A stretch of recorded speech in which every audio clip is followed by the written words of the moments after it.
യേശുവാകുന്ന നിത്യസത്യവചനത്തിനായി ഞങ്ങൾ അങ്ങയെ സ്തുതിക്കുന്നു. യേശുവേ, അങ്ങയുടെ പരിശുദ്ധാത്മാവിനെ നൽകി അങ്ങയുടെ മാഹാത്മ്യം കാണുവാൻ ഞങ്ങളുടെ ഉൾക്കണ്ണുകളെ തുറക്കണമേ. വചനമനുസരിച്ച് അങ്ങയുടെ സാക്ഷിയായി ജീവിച്ച് നിത്യജീവിതത്തിന് ഞങ്ങളെ അർഹരാക്കണമേ. ആമേൻ. വിശുദ്ധ പൗലോസ് ശ്ലീഹ കൊരിന്ത്യർക്കാർക്ക് എഴുതിയ 1-ാം ലേഖനം 4-ാം അധ്യായം 1 മുതലുള്ള തിരുവചനങ്ങൾ. ക്രിസ്തുവിൻ്റെ അപ്പസ്തോലന്മാർ, ക്രിസ്തുവിൻ്റെ ദാസന്മാരും ദൈവരഹസ്യങ്ങളുടെ കാര്യസ്ഥന്മാരുമായിട്ടാണ് ഞങ്ങളെ പരിഗണിക്കേണ്ടത്. കാര്യസ്ഥന്മാർക്ക് വിശ്വസ്തത കൂടിയേ തീരൂ. നിങ്ങളോ ഏതെങ്കിലും ന്യായാസനമോ എന്നെ വിചാരണ ചെയ്യുന്നെങ്കിൽ അതും ഞാൻ കാര്യമാക്കുന്നില്ല. ഞാനും എന്നെ വിധിക്കുന്നില്ല. ഞാൻ ഏതെങ്കിലും തരത്തിൽ കുറ്റക്കാരനാണെന്ന് എനിക്ക് ബോധ്യമില്ല. എന്നാൽ അതുകൊണ്ട് മാത്രം ഞാൻ നീതീകരിക്കപ്പെട്ടുവെന്നർത്ഥമില്ല. എന്നെ വിധിക്കുന്നവൻ കർത്താവാണ്. അതിനാൽ മുൻകൂട്ടി നിങ്ങൾ വിധി പ്രസ്താവിക്കരുത്. കർത്താവ് വരുന്നത് വരെ കാത്തിരിക്കുവിൻ. അന്ധകാരത്തിൽ മറഞ്ഞിരിക്കുന്നവയെ വെളിച്ചത്തിൽ കൊണ്ടുവരുന്നവനും ഹൃദയ രഹസ്യങ്ങൾ വെളിപ്പെടുത്തുന്നവനും അവനാണല്ലോ. അപ്പോൾ ഓരോരുത്തർക്കും ദൈവത്തിൽ നിന്ന് പ്രശംസ ലഭിക്കും. സഹോദരരെ, ഇക്കാര്യങ്ങളിൽ എന്നെയും അപ്പോളോസിനെയും ഞാൻ ഉദാഹരണമാക്കിയത് നിങ്ങളെ പ്രതിയാണ്.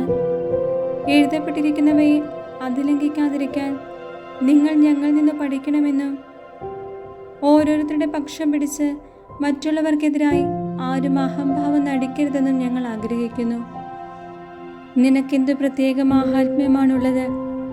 ദാനമായി ലഭിച്ചതല്ലാതെ നിനക്ക് എന്തുണ്ട്? എല്ലാം ദാനമായിരിക്കെ ദാനമല്ല എന്ന മട്ടിൽ എന്തിനു നീ അഹങ്കരിക്കുന്നു? ഇപ്പോൾ നിങ്ങളെല്ലാം തികഞ്ഞവരായെന്നോ? നിങ്ങൾ സമ്പന്നരായെന്നോ? ഞങ്ങളെ കൂടാതെ നിങ്ങൾ ഭരണം നടത്തി വരുന്നെന്നോ? ഞങ്ങളും പങ്കാളികളാകത്തക്ക വിധം നിങ്ങൾ ഭരിച്ചിരുന്നെങ്കിൽ ദൈവം അപ്പസ്തോലന്മാരായ ഞങ്ങളെ മരണത്തിന് വിധിക്കപ്പെട്ടവരെ പോലെ ഏറ്റവും അവസാനത്തെ നിരയിൽ പ്രദർശിപ്പിച്ചിരിക്കുന്നുവെന്ന് ഞാൻ വിചാരിക്കുന്നു. കാരണം ഞങ്ങൾ ലോകത്തിനും ദൂതന്മാർക്കും മനുഷ്യർക്കും പ്രദർശന വസ്തുക്കളായി തീർന്നിരിക്കുന്നു. ഞങ്ങൾ ക്രിസ്തുവിനെ പ്രതി ഭോഷന്മാർ, നിങ്ങൾ ക്രിസ്തുവിൽ ജ്ഞാനികൾ. ഞങ്ങൾ ബലഹീനന്മാർ, നിങ്ങൾ ബലവാന്മാർ. നിങ്ങൾ ബഹുമാനിതർ, ഞങ്ങൾ അപമാനിതർ. ഈ നിമിഷം വരെ ഞങ്ങൾ വിശന്നും ദാഹിച്ചും നഗ്നരായും പ്രഹരങ്ങളേറ്റും പാർപ്പിടമില്ലാതെയും കഴിയുന്നു.